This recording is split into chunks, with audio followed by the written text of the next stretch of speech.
Control 41 incident. Engine 84, switch to channel. Well, the key thing is to be prepared. And what I mean by that is being prepared before, during, and after a brush fire.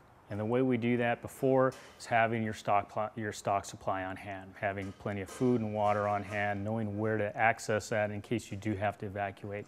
Setting up a family plan in case you are separated. Everybody has cell phones. They may or may not work in a disaster, especially an earthquake type of situation. But in a brush fire situation, most likely it's going to work for you. So it's a matter of getting the family together, knowing what everybody's going to do, notifying everybody, and having a general location that everybody's going to meet. An evacuation point, maybe a relative's house or a friend's house, away from the house, away from the incident. Also, what works well is having an out-of-state contact.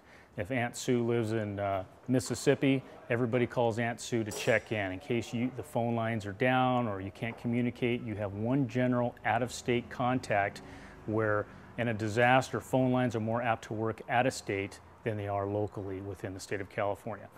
There's some other things that you can do, starting with your roof. You know, the lightweight composition tile roofs are great. The ceramic tiles are great. We've stayed away from the wood shake shingles. There's some things that you can have around the home that might help out. If you have a swimming pool, we may access that. As a firefighter, we look around, we triage a neighborhood to see what the houses that we're protecting. We'll take a look in the back to see, are there swimming pools that we can use? Are there hydrants located close by?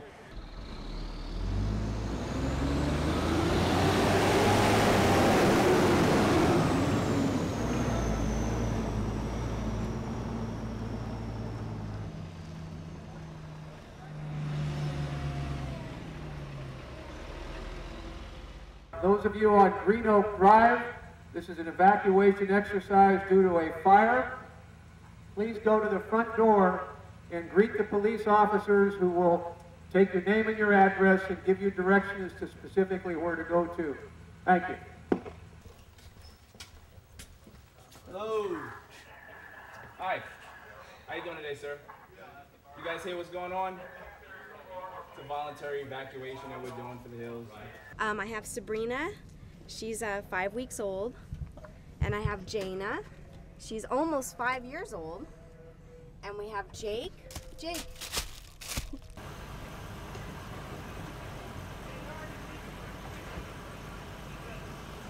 Now keep in mind, during a wind-driven brush fire, power lines might be down. So when you hit that little button for your automatic door opener, you might lose electricity. So you have to know and practice how to deactivate that manually, push that garage door up, get your car out of there.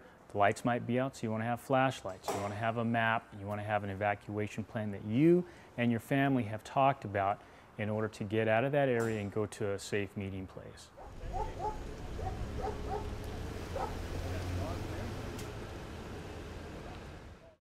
Sunset, I see it. It's copy. Engine 58, the wires down, intersection of Backman and Otago. Well, animals are part of our family, very important part of our family, and we certainly don't want to forget them. As the brush fire is threatening your home, chances are they're going to know there's a fire in the area before you do.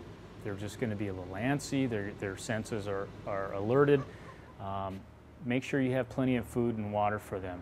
Have an area where you can put them either in a crate, a safe crate, to load them up in a car, or get them in the vehicle as quickly as possible and evacuate with your pets. If you leave the area and you decide, oh, you know what, I'm a little nervous, I need to go back home, I need to get back up in there, don't risk your own life to get your pets. You know, as firefighters are coming up, we usually stage at a certain location. You're going to see all the fire trucks. Let one of the firefighters know. Let them know you see a fire truck coming. Hey, I live at 1234 Maple Street. My pets are in there. I had to leave. I didn't know what to do. They're in there. I'm afraid that they're not going to make it. We'll get on the radio. We'll get companies that are protecting the houses, and we'll make every effort that we can to save your pets. And we're also going to have relocation centers for animals as well, whether it's a horse, a goat, dogs, cats, whatever. We're going to get them, and we're going to get them to certain locations where we can have an evacuation point for the animals.